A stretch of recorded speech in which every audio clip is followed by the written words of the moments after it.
Hoje o nosso papo é sobre um tema que, olha, é complexo, mas ao mesmo tempo fascinante.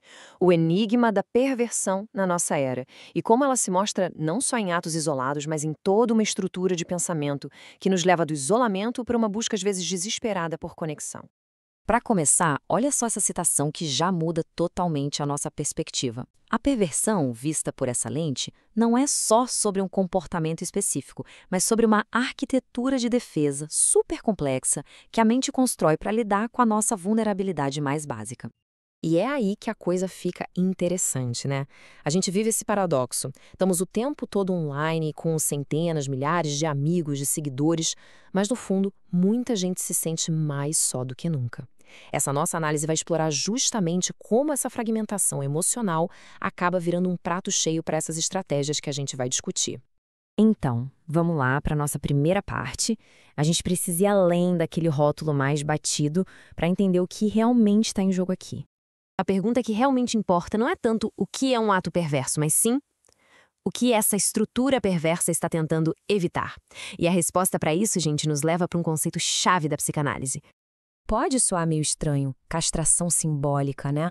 Mas a ideia por trás é até bem simples. É o reconhecimento de que a gente não pode ter tudo, de que não somos onipotentes. Somos seres marcados pela falta. E é justamente essa falta que nos move, que nos faz desejar e nos conectar com os outros. A perversão, na sua essência, é uma negação radical, teimosa dessa realidade. E essa negação está em todo lugar, se a gente parar para pensar. Ela se manifesta naquela cultura que grita que podemos ser qualquer coisa, que tudo é possível, na forma como a gente desliza por perfis em aplicativos, transformando pessoas em produtos de prateleira. Aparece também naquela pressão absurda por performance no trabalho, na vida e, claro, num mito do indivíduo que se basta, que não precisa de ninguém. Beleza. Agora que a gente entendeu a negação em si, vamos avançar para a nossa segunda parte e ver como ela se organiza na prática, em estratégias bem específicas. Olha só o que essa tabela mostra pra gente de um jeito bem claro. Pega o fetichista, por exemplo. Ele foca no objeto, num atributo específico para negar a falta. Pode ser o culto a uma marca de luxo, por exemplo. O voyeur e o exibicionista. Eles trocam a intimidade de verdade por uma cena controlada nas redes sociais. O sádico e o masoquista transformam a dor interna em rituais de poder. E o narcisista? Bom, ele nega que o outro sequer existe como um ser separado, usando essa pessoa só como um espelho para si mesmo. Mas um ponto super importante aqui. Não é pra gente sair por aí colocando as pessoas em caixinhas. Uma coisa é ter uma estrutura de personalidade mais fixa. Outra bem diferente é adotar uma dessas posições como uma defesa no momento de aperto de crise. A análise foca na repetição, na função que esses atos têm na vida de alguém. Certo. Até agora a gente falou muito da mente, da psicologia. Mas e o cérebro? Como é que ele entra nessa história toda? Pois é. A neuropsicanálise vem mostrar que essa arquitetura da mente não é só uma ideia abstrata. Ela tem uma base biológica. É como se esse drama psicológico deixasse marcas, sabe? Na fiação do nosso cérebro. A hipótese é que o ato perverso funciona quase como um alívio rápido para uma tensão muito grande. Ele vai lá e ativa áreas do cérebro como o córtex orbitofrontal e o núcleo accumbens, que são os nossos centros de recompensa. E aí o que acontece? Cria-se um ciclo vicioso. O ato alivia a angústia, o cérebro entende isso como algo bom, uma recompensa, e da próxima vez a busca por esse alívio vai ser ainda mais forte. Bom, se o problema é tão complexo assim, né, envolve mente, cérebro, cultura, como é que se acha uma saída? É isso que a gente vai ver agora na nossa última parte. É claro que um problema desse tamanho não ia até uma solução simples de uma única via. A abordagem precisa ser tão multifacetada quanto o problema.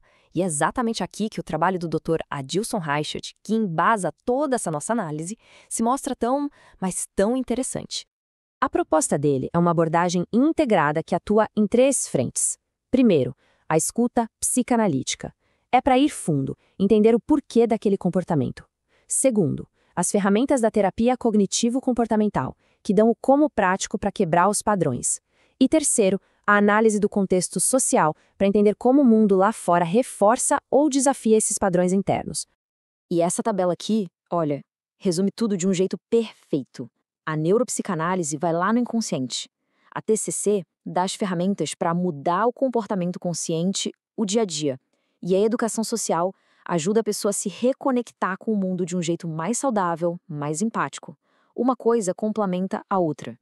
Então, o ponto mais importante de tudo isso talvez seja este. Não se trata de julgar, de apontar o dedo ou de uma cura moral. O objetivo da terapia é o outro. É ajudar a pessoa, com muito cuidado e aos poucos, a ir desmontando aquela fortaleza que ela construiu para se proteger da vulnerabilidade, para que um dia ela possa se arriscar a uma conexão de verdade. No fundo, a jornada toda se resume a uma escolha. De um lado está a fortaleza da repetição, um lugar de certeza, de um gozo solitário, previsível, mas que no fim é mortífero.